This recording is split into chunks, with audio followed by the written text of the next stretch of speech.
در نگاه اول رابرت تامسون و جان ونبلز مثل دوتا کودک 10 ساله معمولی به نظر می رسیدن. اما تو سال 1993 این دوتا پسر بریتانیایی به قاتلی خونسرد تبدیل شدن و یک کودک 2 ساله رو به قتل رسوندن. سن کمشون به علاوه جنایت وحشیانشون بریتانیا و دنیا رو تا حد زیادی شوکه کرد.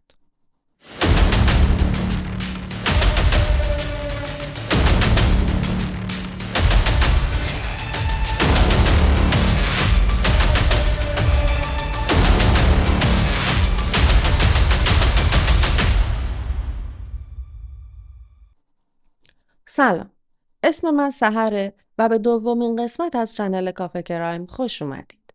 اگه این ویدیو رو میبینید ممنون میشم زیر همین ویدیو دکمه سابسکرایب رو بزنید و اگه این ویدیو رو تا انتها دیدید و از اون خوشتون اومد لطفاً ویدیو رو لایک کنید، چون لایک های شما در ساخت ویدیوهای آینده به ما کمک خیلی بزرگی میکنه. بیشتر از این وقتتون رو نمیگیرم، بریم سراغ پرونده. رابرت و جان هر دو کودکی سختی داشتند. رابرت پنجمین بچه از 7 فرزند پدر و مادرش بود که در 23 اوت 1982 در لیورپول انگلستان به دنیا آمد. پدرش خیلی زود خانواده رو ترک کرده بود و باعث شده بود مادر بچه‌ها افسرده بشه و شروع به خوردن الکل کنه. مادرشون حتی چند بار سعی کرده بود خودش رو از بین ببره. در مورد جان، اون هم در 13 آگوست 1982 در لیورپول به دنیا آمد.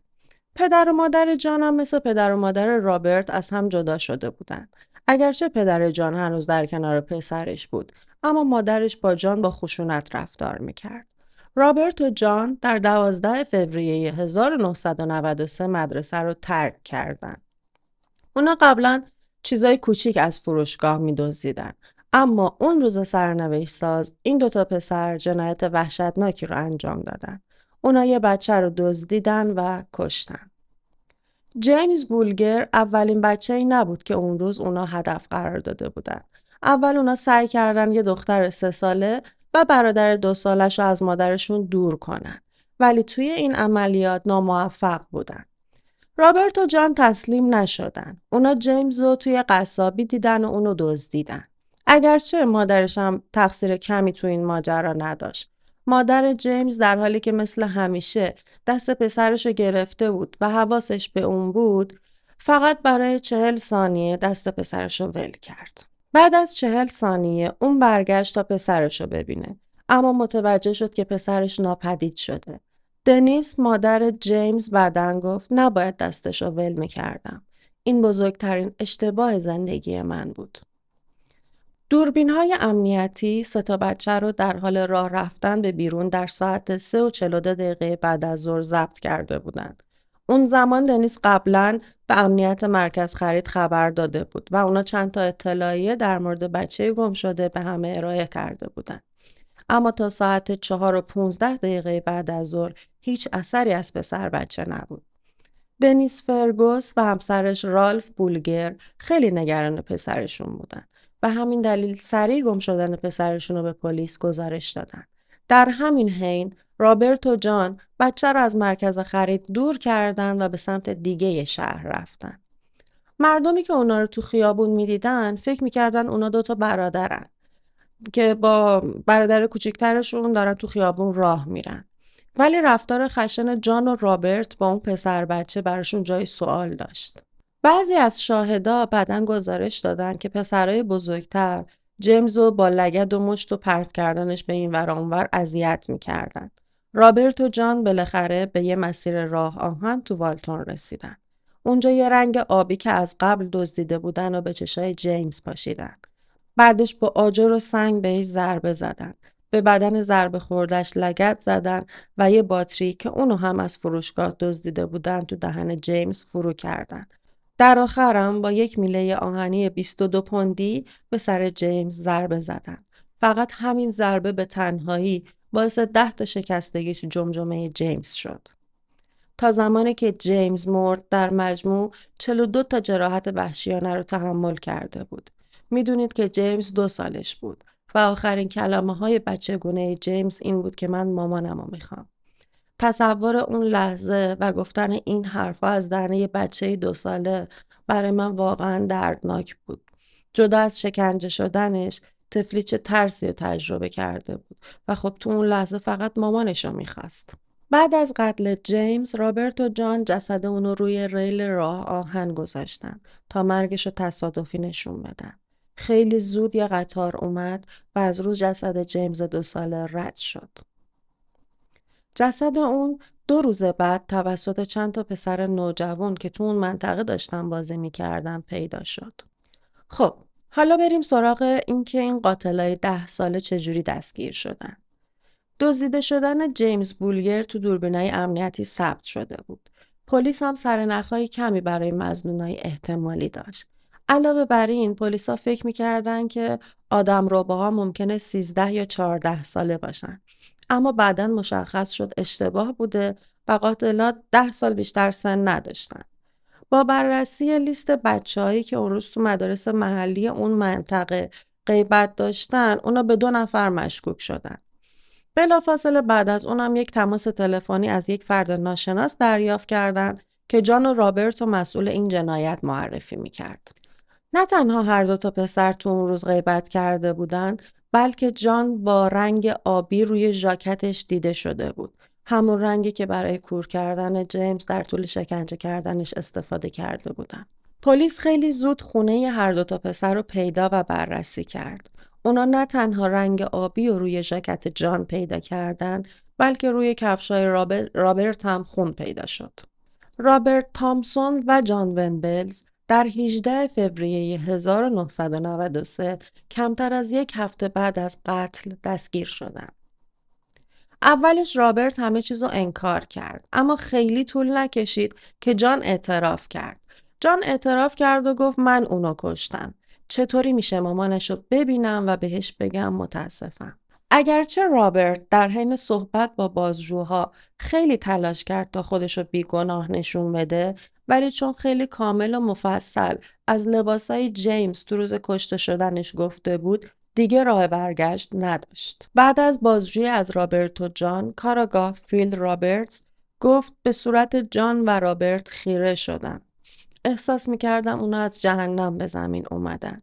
اونا اون روز فقط برای کشتن 1 نفر بیرون نرفته بودن و من واقعا به این اعتقاد دارم که اگر اونا دستگیر نشده بودن ممکن بود بازم آدم بکشن. اگرچه هر 2 تاشون جیمز رو کشته بودن، اما کاراگاه‌ها معتقد بودن که رابرت این جریان رو رهبری میکرده و کاراگاه‌ها تنها کسایی نبودن که چنین فکری میکردن. در طول محاکمه در نوامبر 1993 رابرت به عنوان رهبر و جان به عنوان کسی که تصمیمات رابرت رو عملی میکرد متهم شناخته شدند.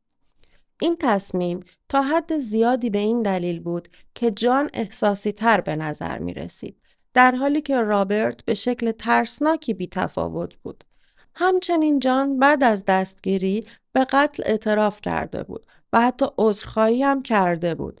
اما رابرت کلاً زیر همه چیز زده بود و ادعا می کرد بیگناهه. در طول جلسات محاکمه هم خیلی بی احساس و بی تفاوت بود. روانپزشکایی هم که مورد تایید دادگاه بودن گفتن که رابرت و جان هر 2 تفاوت بین درست و غلط رو میدونن، اما روانپزشکا نتونستن انگیزه این 2 تا پسر رو از این جنایت متوجه بشن. اینکه واقعا اون 2 نفر به چه انگیزه جیمز رو کشتن تا همین امروز نامشخصه. سرانجام در 24 نوامبر 1993 رابرت تامسون و جان ونبلز در دزدیدن و قتل جیمز بولگر مجرم شناخته شدند و اونا به جوانترین قاتلان محکوم شده در تاریخ بریتانیا تبدیل شدند.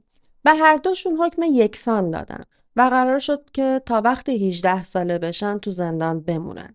یعنی 8 سال زندان برای هر کدومشون. خب به نظرتون رابرت تامسون و جان ونبلز الان کجا هستن؟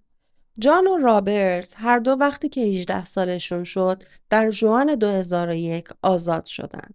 به دلیل عصبانیت مردم در مورد پرونده اونا هر 2 تاشون هویت جدیدی از طرف دادگاه دریافت کردند و با اسمهای جدیدی زندگی میکنن بعد از آزادی این دوتا پسر که الان بزرگ شده بودن مسیرهای متفاوتی رو تو زندگی رفتن. درسته که رابرت به عنوان رهبر تو قتل جیمز شناخته شد، اما از وقتی که آزاد شده تا الان هرگز مرتکب جرم نشده. اطلاعات زیادی هم در مورد محل زندگی فعلیش در دست نیست، اما ظاهراً اون با مردی که کاملاً از گذشته رابرت خبر داره تو رابطه هست. در مورد جان هم اون بعد از آزادیش بارها به زندان میافته. یکی از مهمترین جرمهاش هم داشتن پورنوگرافی کودکان و یک کتابچه راهنمای پدوفیلیه که نحوه سوء استفاده از دخترای زیر سن با جزئیات تو اون کتاب نوشته شده. جان برای اولین بار تو سال 2010 به دلیل داشتن تصاویر کودک آزاری زندانی شد، اما تو سال 2013 آزاد شد. اون یه بار دیگه هم تو سال 2017 به ارتکاب همین جرم دوباره دستگیر شد و تو سال 2018 بعد از اعتراف به داشتن بیشتر از 1000 تا تصویر کودک آزاری و کتابچه راهنمای پدوفیلی به 40 ماه حبس محکوم شد. یعنی تقریبا 3 سال و نیم.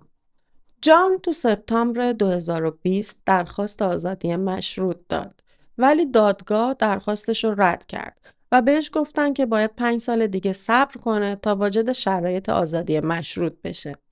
اما تو بعضی منابع هم گفتن که جان نمیخواد آزاد بشه چون میترسه دوباره مرتکب جرم بشه یا بره سمت مواد مخدر. اینو چون تو منابع مختلف نوشته بودن، من ترجیح دادم هر دوتاشو براتون بگم. پدر جیمز بولگر هم فکر میکنه که اگر جان آزاد بشه دوباره به سمت قتل میره. رالف بولگر تو واکنش به تصمیم هیئت آزادی مشروط گفته بود: من معتقدم تنها راه برای جلوگیری از کشتن بچه‌ای دیگه مثل جیمز اینه که جانو تا آخر عمر تو زندان نگه داری. خیلی خوب، رسیدیم به پایان این پرونده. راستش من چند سالی هست که به پرونده‌های جنایی علاقه دارم و اونا رو دنبال میکنم. تو همه این پرونده ها عموماً آدمای بزرگتر چنین جرمای وحشتناکی و با این حد از خشونت مرتکب میشن. ولی برام جای سوال و تعجب داره که چه چیزی باعث میشه 2 تا بچه تا این حد خطرناک بشن. اگه شما نظری دارید ممنون میشم تو کامنت ها نظرتون رو با ما به اشتراک بذارید. مراقب خودتون و فرزندانتون باشید و تو تربیت اونا خیلی دقت کنید.